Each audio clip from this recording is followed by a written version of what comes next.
Welcome back to Solve Zone. How to solve 9 divided by 9 divided by 9 divided by 9. Here we are using order of operations, BODMAS. We should start from left to right.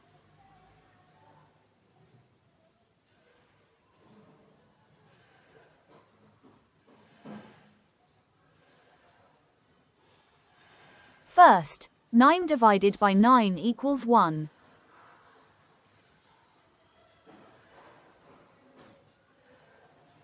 Next, 1 divided by 9 equals 1 by 9.